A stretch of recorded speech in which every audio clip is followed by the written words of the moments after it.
هیوادوالو په دې ویډیو کې ستاسو ته ښکاري دا د اسلامي اماراتو د نظام یو پیاوړی شخص ذبیح الله مجاهد چې همیشه به یې غربیانو ته غاښ ماتونکي جوابونه ورکول. هیڅ وخت په میډیا کې داسې ورځ نه ده راغلې او نه به یې نړۍ داسې ورځ ثابته کړي چې ذبیح الله صاحب مجاهد یې په کم سوال کې بند کړی. باور که غربیانو ته به یې داسې جوابونه ورکول چې همیشه به د ده جواب د ژبې په سر و. هغوی به سوال کړی نه و، ده به جواب ورکړی و. غربیان یې ټول اریان کړي وو چې دا څومره زر جواب انسان دی، ده به څومره تعلیم کړی، دا به څومره تعلیم یافته شخص وي.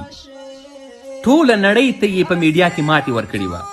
ټوله نړۍ دا د اسلامي اماراتو د نظام پخه دستګاه د میډیا برخه وه چې نړۍ ته یې ماتې ورکړله.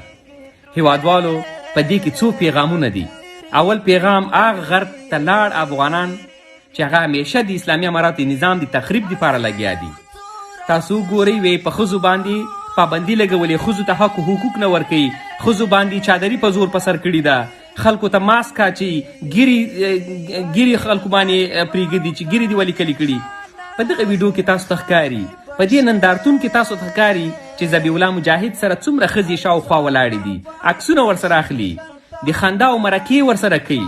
ذبیح الله مجاهد څومره په خوږه الفاظ باندې جوابونه ورکوي دي ښځو او نورو ماشومانو او سړیو ته.